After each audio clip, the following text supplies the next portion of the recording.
All right, we're here in shithole. More fucking heinous noise. Mack trucks, like, dude, everywhere you go, okay? There's your pimp police. Pussy and what? Crystal meth. That's what it's all about here. Pimping the bitches.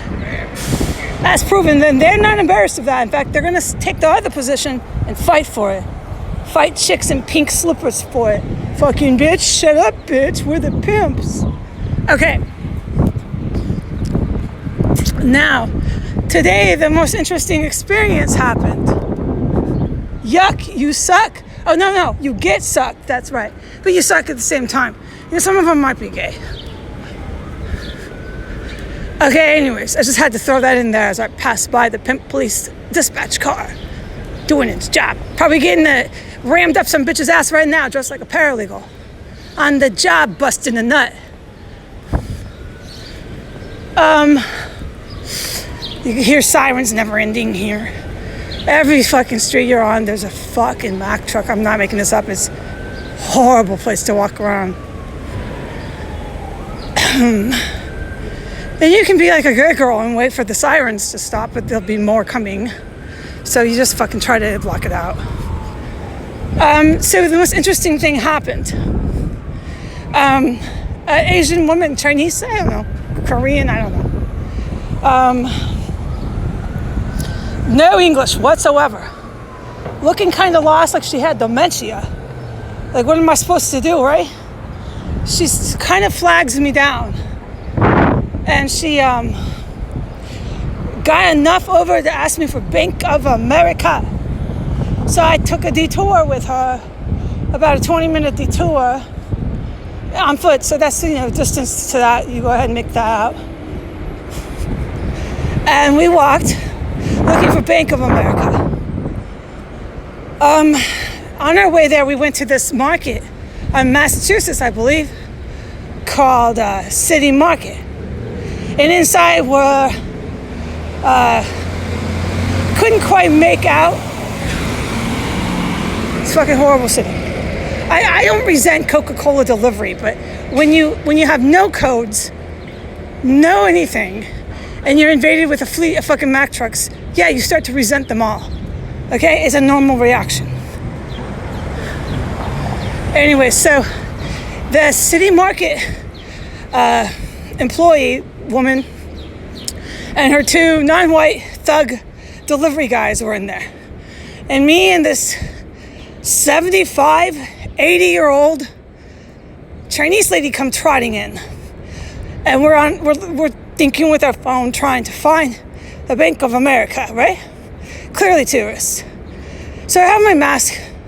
The minority staff clerk at the street market counter says to me, "Get on that mask," real fucking nasty.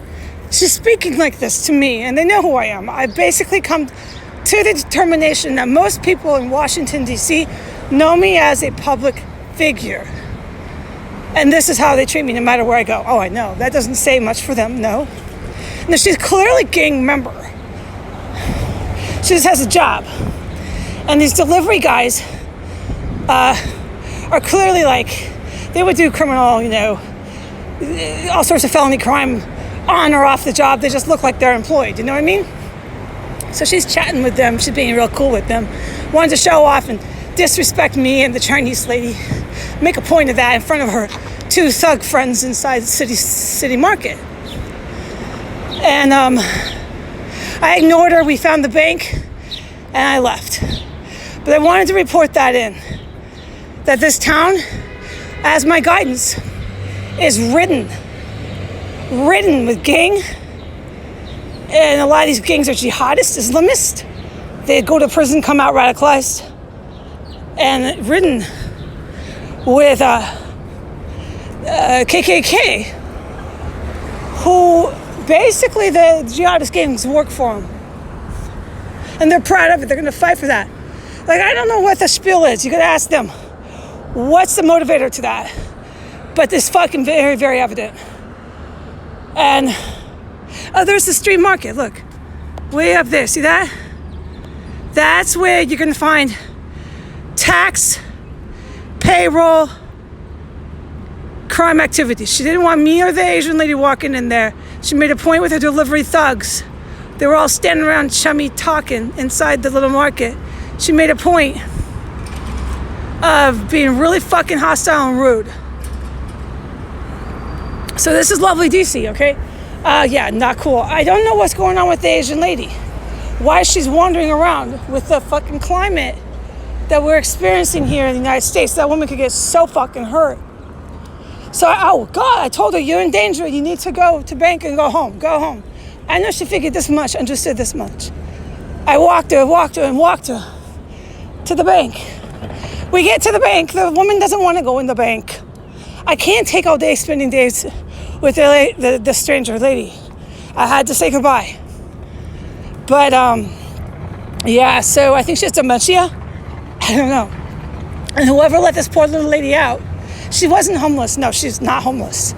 I think she escaped her family, and they're probably looking for her. They might be tourists, you know. Dementia, elderly, they wander off. I think she did, but what am I supposed to do? She don't speak no English.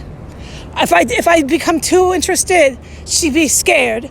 So I took her to the bank, which is in the business financial center part of DC, and she's safer there.